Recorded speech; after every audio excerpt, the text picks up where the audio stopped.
I'm actually here standing in front of the USS Wasp, and it's just one of the ships that are docked here in the Hudson River. All right, we're gonna try to get you out the door this morning. We have breaking traffic news. Good morning, everyone. Let's get you out the door this morning. This is a live look at the Hudson River. As you can see, the sun is out and it is beaming on that water. It's 76 degrees right now. If you're going out, it's t-shirt and shorts weather.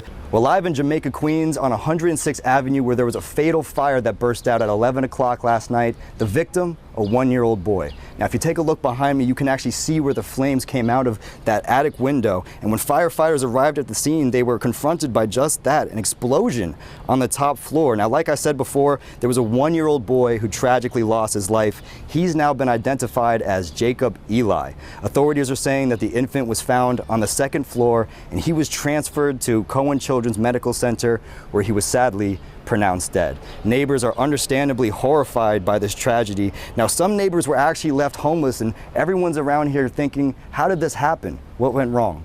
From Jamaica, Queens, Nigel Petti-Fernandez, Channel 7 Eyewitness News. Good morning. We're outside the United Nations where, as you can see behind me, police have completely shut this area down. There is total gridlock right now, and that has brought the average speed of these roads down to about 4 miles an hour. We recommend you avoid driving if possible. And all of this gridlock is expected as President Biden arrived just last night, a few days before the United Nations General Assembly. He plans on attending 2 events, one of them a fundraiser dubbed Broadway for Biden. Tickets for that are reportedly going for as high as $7,500. The president has also been spotted with First Lady Jill Biden and their daughter Ashley Biden, apparently celebrating their granddaughter's birthday with family. That's according to the pool. That was at Il Cantinori in Greenwich Village. Now be prepared for total gridlock all over the island of Manhattan this week. Rolling, unannounced street closures are to be expected. If you're driving, this is an area you definitely want to avoid at all costs. The police have been out and about, and officers have also been dealing with handling climate protests. Just yesterday, climate activists marched through Manhattan demanding the Biden administration stop new oil drilling projects. If he declares a climate emergency and stops the approval of all new extractive industry, then all of our communities will be better for it. Now, with the protests, the government visits, and even the weather, the subway is your best bet to get around in Manhattan this week. Reporting live from the east side of Manhattan, Nigel Petti-Fernandez, Channel 7 Eyewitness News. So I'm standing here in Long Island City in front of the New York City skyline because it was just one of the things that New Yorkers couldn't see on June 8th of this year, and that's because of wildfires in Canada. Yesterday, New Yorkers saw and smelled something that has never impacted us on this scale before.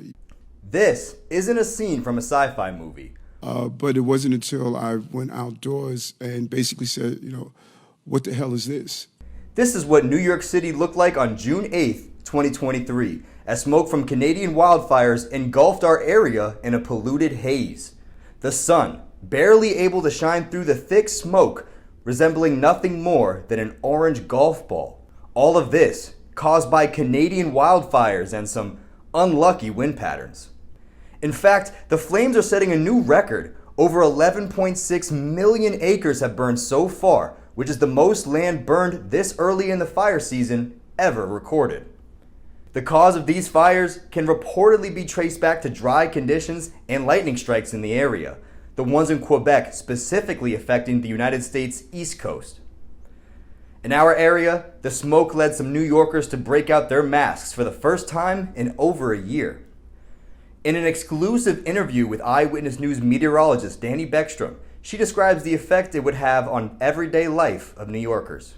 We're a city that we walk from A to B. We run, we exercise, we cycle in the park. We're not a city like LA that's used to being in a car commuting. So that really impacts the population so much more significantly when we depend on being outside, even just to get to work. When the air quality index inflated from moderate all the way to hazardous, sparking internet memes calling it the new pride flag, making it a truly historic beginning of June.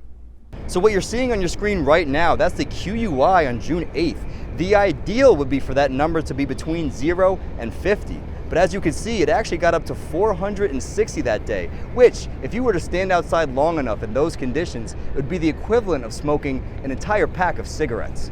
Reporting live from Long Island City, Nigel Petti-Fernandez, Channel 7 Eyewitness News.